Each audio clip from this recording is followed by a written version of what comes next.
Hey, it's Chaff for the skill, and it's taken me about a month to get off my lazy ass and finally do something for the channel. So, yeah, not much to say. I'm just gonna tell you guys that I'm pretty lazy right about now. So, if you guys are expecting new stuff because I came back from Japan, to be honest, I didn't even buy that much stuff for myself in Japan. I just mostly bought stuff that I would sell and like eat ramen and that kind of stuff. So, but I'll do what I have, and hopefully, you guys, watch when you want to watch and don't have to watch when you don't need to watch and stuff like that, because I'm basically doing this more as a hobby now. So sometimes if I feel like, oh, I have to do this deck profile or something like that, I don't feel very inclined to do it because it feels like a chore. So enough about me. On to what you guys want to hear. So this is my Link Joker deck profile. Soon to have Blaster Jokers. I was gonna say Blaster Dark, and I was like, that's not right. Blaster Jokers. Of course, I'm gonna put Blaster Jokers in this. So for now, this is what I'm rolling with. So I have 2 Halfium. Halfium's effect is Counterblast 2. You can lock something in the back row, and if this unit is in Legion, when this card attacks, you can distribute 5,000 5,000 to each rear guard you have, where you can distribute X times 5,000, where X is the number of rear guards they have locked. So essentially what that means is that if they have 5 rear guards that are locked, you can distribute 5,000 5 times to any amount of your rear guards. So you can either put like 25,000 on one guy, or you can go like 5,000, 5,000, 5,000, 5,000, 5,000, and stuff like that. This card is pretty good because after you Omega Lock with Dark Zodiac, this is a good thing you can use with it. Otherwise, you can just basically when you play this, your choices are you either play Dark Zodiac, Omega Lock, and you just ride a new Dark Zodiac and Omega Lock them again. Or if you don't have one, you can just ride this and then Legion and distribute power to your whole team. So, not a bad one.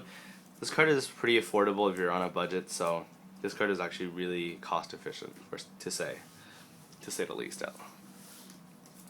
2 Garnet Star Dragon, mainly because Garnet Star is just not a bad one at all. He's technically the second most expensive, if you don't count Blaster Joker right now, because it's not really out yet.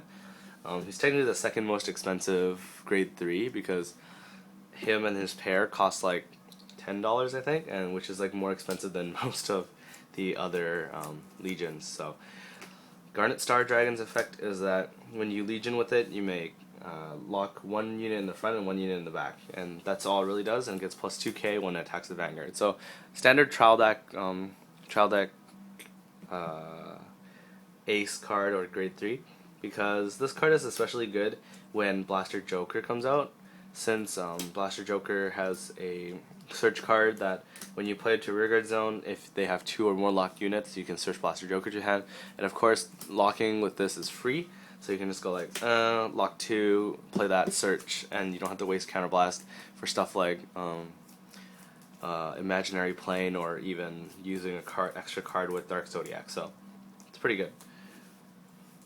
Of course, for Dark Zodiac is a pretty strong grade 3. And he looks really cool in this light, actually, because his shoulder gold parts are actually really nice looking, in my view at least.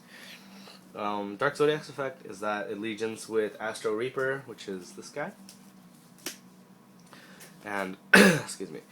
And when you play him, you can Counterblast 1 and Omega Lock. So Omega Lock, or, well, that's the term people use for it, but Omega, for people who don't know what Omega Lock is, although you guys should because Glendio said in English, Omega Locking is where locked units stay locked for an extra turn. So I lock all your guys, pass to your turn, you pass, and it goes back to my turn, and your guys are still locked. So then in that case, I can write a new one and Omega Lock all your guys again. But Omega Lock only applies to locked units, of course. So of course you would have a locking effect. You may discard 1 copy of your Vanguard circle, and then you may lock 2 rear guards. I'm not 100% sure if it's front and back because I haven't played this deck in a while, but it might be front and back. I can just compare these two, but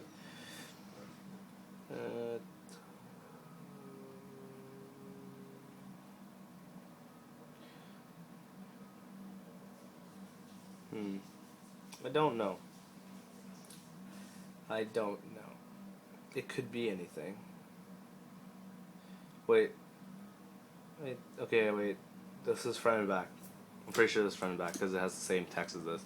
Of course, I can't read Japanese, as you guys probably know already, so I just have to remember stuff. And if I don't play for a card game for a while, I don't really remember very well. One of these guys, this is the mate for Imaginary Plane Dragon. I only play one because I didn't get any more of these. So, I honestly would not play this card. I would play more photons instead, but I don't have enough photons, so I play one of these. When he hits, he can Omega Lock a locked unit. He's not actually that good, so you can cut him if you want. I'd cut him if I could. 2 photons. Photon is quite amazing. He's probably the best grade 2 Link Joker card. When you play it and they have a locked unit, you may lock another. Very straightforward and very, very powerful. For Astro Reaper, if this card was not a Persona discard thingy, where you have to discard a copy of your Vanguard, then I wouldn't play these at all because he's kind of bad. His effect is when his attack hits, Soul Blast 1, look at top 4? Top 4 or 5? Top 5 for a unit that has the same name as the unit in your Vanguard circle. Of course, they'll be like, ooh, that's so cool, you know, you attack with this guy and it hits and you have, you know, those 2 guys, then you could search your search top 5 for one of these or these, and you realize that you only have 2 of these left and like 3 at best Dark Zodiacs.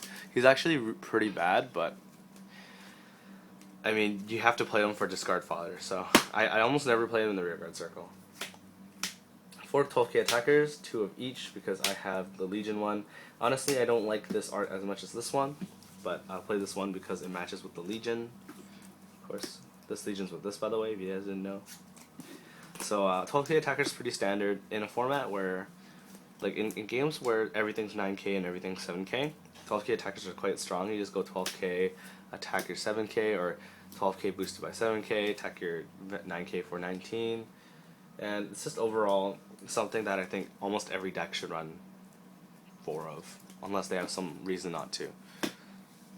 I'm going 2 Perfect Guard, 2 Quintet Wall, because as Link Joker, you don't want to discard your cards, like guard that much early to trigger Legion, because, you know, you need those cards in hand. Because Link Joker has a lot of cards that you kind of need to keep, so it's better to have some Quintet Walls. You could go 3 and 1, but I like 2 and 2, so yeah. 2 of these guys, he's pretty good. So his effect is that every time a unit is locked, you can give this card gets 2k. So of course, if you go, oh, use this card's effect, use Garnet Star's effect, lock 2, he gains 4k, he's 11k. So if you have any grade 3 in the front or a 12k attacker, he's hitting for 21 and 23 respectively. Wait, yeah, 21 and 23 respectively. So he makes a good guy. I play only 2. Maybe I'll play 3 and cut a bolt line, which is this guy. But for now, I play 2. Bolt line is an Omega Locker as well. If you boost Link Joker and you hit your opponent's Vanguard, you can Omega Lock one guy. Of course, this guy belongs behind the Vanguard basically, because your Vanguard's always going to be big, and most of the time the first for 1 or 2 Vanguard hits they will block, or they will not block, because they might not have a Quintet Wall, they might not want to spend the Perfect Guard. Whatever the reason, you can get a free Omega Lock with this. So it's not too bad. 4 relockers. The relocker is still pretty good, because sometimes you can't afford to lock again, or you can't, like, if you have this guy and you don't have another copy of him, you can just relock and then use your starter, because your starter needs a locked unit, so you have to put in your starter and then you can lock 2 more guys. So still pretty stable. I would say that he's not as good, like he's really good now, but in conjunction with Chaos Breaker he's the best, but without it he's still pretty good. 1 Robin Knight, of course, this is the new Dusttail Unicorn. If your Vanguard's in Legion and they have a locked unit, soul charge it and lock 1 in the front and 1 in the back, I believe. Yep. Should be front and this one should be back. And then, of course, critical triggers. I play the new one because it's nice. I like dogs. The new one, draws, and heals. Of course, very standard trigger lineup. Some people like to play more draws. I'm okay with that. I don't really care too much about the draws. Well, if you're playing Chaos Breaker, you definitely don't want too many draws because you probably will deck yourself out. I'm still thinking about what I should do with this deck once I change it to have the other guy, Blaster Jokers. But I think in general, when I change it, I'm just gonna take these two guys out and put in 2 Blaster Jokers, because or maybe even take 2 of these guys, like not play this at all. I just go 4 Garnet Star, 4 Blaster Joker, because that's a pretty strong combo too. So the problem with doing that is that all your grade 3s need Photon as your mate, so that's a problem. But anyways, that's my deck profile. Hope you guys enjoyed watching, because I haven't done something in forever. Yeah, and I'll see you guys next time with another deck profile. Peace.